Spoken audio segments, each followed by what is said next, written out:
So I heard that YouTube really likes bright and flashy colors, so I found one of my old construction shirts and I threw that on. Is it working? Am I popping? So Black Ops 6 recently kicked off their newest in-game event / crossover with Squid Game. And I think content-wise, the event is actually pretty good. There's plenty of modes that feel thought out and match the theme properly. And as a Squid Game fan, even the skins and cosmetics are great. I like a lot of them. But amongst all of that, the thing that is dominating the eardrums of the COD community is talk of this new premium event pass thing. In the event, there are 2 tracks. There's the free track and the premium track. And basically, just at each stop, you would earn 1 free item and 1 premium item if you've purchased the premium track with 1,100 COD points, or about $10. And as you can probably predict by now, the community response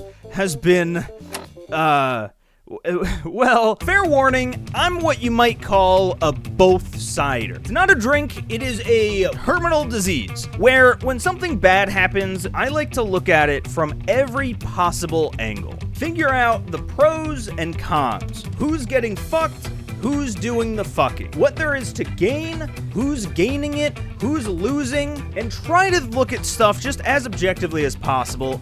Of course, that, you can't be 100% objective. That's just not possible. But try to get there at least, right? Because to me, that is where actual constructive criticism is born. So, that said, I'm about to throw a bunch of points at you. Some are against this new practice of a premium pass, but others will be for it. And that is not me endorsing anything, that is not me shilling for a specific company, that is me laying everything out on the table, trying to make sense of it all, and then at the end I'll kind of tally up all the points and let you know at least where I stand on stuff. I'm not going to tell you how you should feel, but hopefully I'll at least make the case for both sides, and you decide which way to go. So this premium event pass thing is something that just like on paper immediately sounds really shitty. It's the sort of thing that in my opinion would be completely fine in a free-to-play title. And to be fair, Call of Duty is like halfway to a free-to-play title right now, with Warzone being completely free and the rest of the game being available on Game Pass. But that doesn't change the fact that it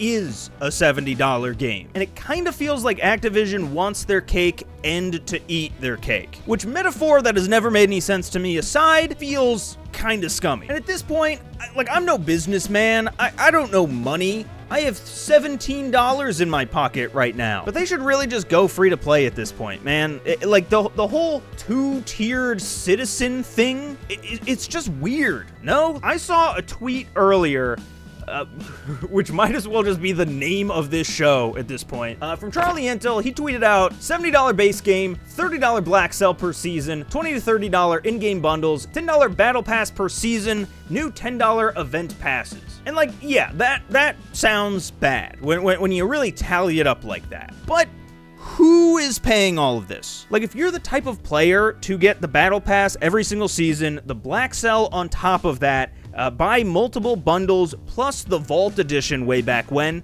yeah, that gets a little bit pricey. But if you're spending that money, that's on you, man. Call of Duty isn't a utility. You don't need to buy Call of Duty bundles. Everything except for the base $70 is cosmetic. It's completely optional to play the game. And for a lot of people, their version of this tweet is this: if they just buy the base game and don't give a shit about most cosmetics.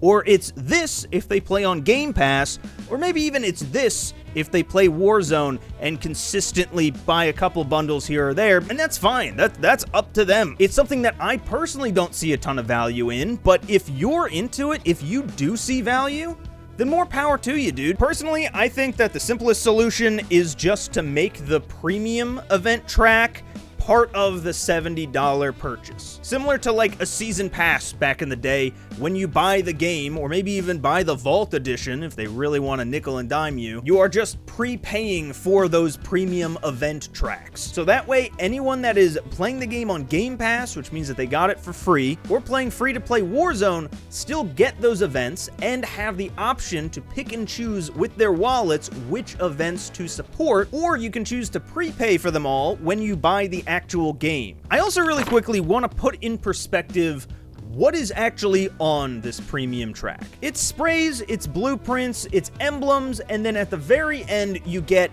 an operator for the front man, a big character in Squid Game. And I'm not gonna lie, if I just saw this on paper, I would think it was just a bundle for front man, just like the bundles for all of these other crossover characters. And realistically, the only difference between purchasing Frontman and Homelander is that for the Frontman, you have to purchase it and grind it out before the event ends. And to me, that is the biggest problem with this system. Like, that's what I hated about supply drops back in the day. You're not paying to unlock something, you're paying for the opportunity to unlock something. And while this system is way better because it's not all random, you know exactly what you're purchasing and at what point you will acquire those items, it's still a limited time. If you purchase it and then the next day a tornado hits your fucking house, knocks your power out, well, tough shit. You can't play and you can't unlock the stuff that you purchased. And this is something that I thought would be industry standard by now, but a lot of games with battle passes have now shifted to a like timeless option. The first one that popped in my head is Halo. With Halo, you can select exactly what battle pass you want to progress. So I can select season 3, for instance, then play a few games and it will count toward that season, despite it being like over a year old at this point. And I'm hoping, and honestly, I would even put my money that within the next 2 or 3 years, Call of Duty will adopt it. I don't have anything to like back that up. It just like is a feeling that I have. But regardless, like that doesn't change the system that we're in now. It's just a hope and a prayer. But at the end of the day, though, and this is my actual real opinion, I've decided, pencils down. I see this new premium pass thing as exactly the same as a store bundle. Now, I did say it is a little worse because you need to grind it out, but it is also cheaper than what a bundle like this usually would cost in the store, so I don't know, at least to me, it kind of levels it out a bit. Now, that's not to say that that's necessarily, like, good. I mean, I still think that the game should be free. That with the amount of emphasis that they put on bundles and purchasable cosmetics in the game, they should not be charging a $70 cover. But I don't think that this premium pass really moves the needle in either direction. It's kind of just all the same to me. Like, if you want to buy a bundle or a battle pass or an event pass or whatever the fuck Activision puts out, you're free to do that. That's great.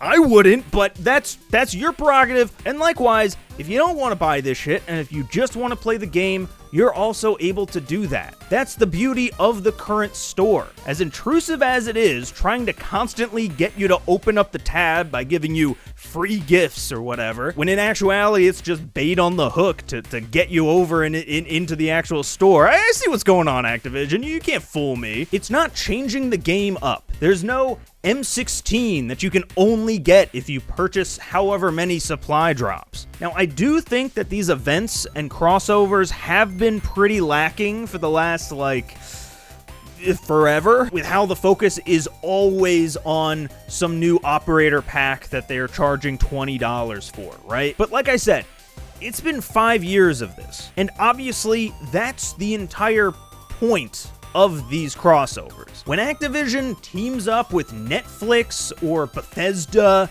or whoever the fuck owns Spawn, it's not to create a cool gaming moment for you and your friends, it's to make money. Whether you buy their premium pass or even just load up the game to be advertised to. And look, that's fine. Everyone's got to make their money. I mean, I currently am running ads on this video, but the idea that this premium pass is ruining the crossover event is like complaining that your work boots got scuffed. Like, yeah, that's the point. It's an advertising campaign. I don't know, man. Anyway, that's about it. I'll see you guys in the next one. Have a happy new year out there if you celebrate. Anyone who doesn't, happy 2024 again, I guess. I don't... Man, ending videos are hard.